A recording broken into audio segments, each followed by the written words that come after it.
This might be the best rivalry in Western Victoria. The Nhill Tigers in the blue played the Dimboola Roos in the Wimmera League semi-final. It didn't take long for there to be a yellow card. Nhill kicked a goal, but a player was knocked down off the ball. This was frustrating for Dimboola because Nhill was starting off with the wind advantage. It probably was a 5-goal breeze thereabouts. Although the ground was wet, so it wasn't going to be a high-scoring game. Down forward Nhill was number 6 Fraser Driscoll, who had just returned from injury. He has spent time at North Adelaide in the Sandful as well. Driscoll was a huge in for the Tigers in a big semi-final. He kicked 1 goal from a free kick and then another from a great mark. Nhill finished second on the ladder, so they were probably favourites for this game, although Dimboola do have some really great players with Darwin experience. Nhill played some great footy in the first quarter, kicking 6 goals for, and Dimboola only managed the 1 behind. It was looking fairly one-sided, but you never know what's going to happen in Wimmera League footy.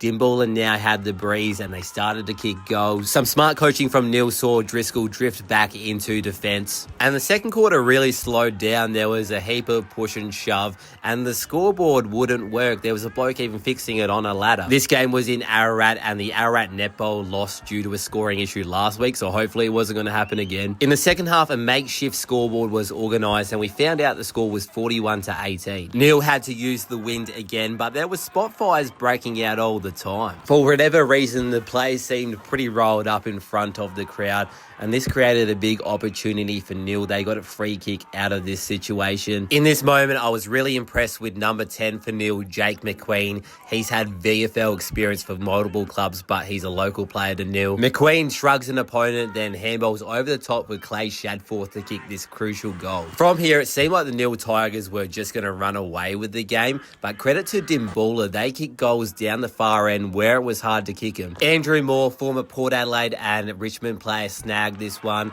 There was heaps of talent in this game. Nhill ruckman Daniel Batson nailed a great goal from the pocket. He's a Nhill local but spent 2 years on Carlton's list and was huge in this game. But you couldn't write Dimmy off. They kicked a couple extra goals before 3/4 time and we actually had the scoreboard going, so there wasn't going to be any drama. This game saved the best till last. It was probably the best quarter I've seen all year. Shadforth kicked another for Nhill. He's played Coates League but will be back at Nhill next year. It started to bucket down, but Dimmy full forward Jackson Calder got involved. He's one of their recruits from St Mary's in Darwin. They even have the 2-time medalist from up in Darwin, Dylan Lant. Nhill were doing their best to stop his influence on the game. After this clutch shot, Dimboola needed just 1 more goal to hit the lead. However, there wasn't enough time. Nhill held on for a 4-point win in a huge Wimmera League final.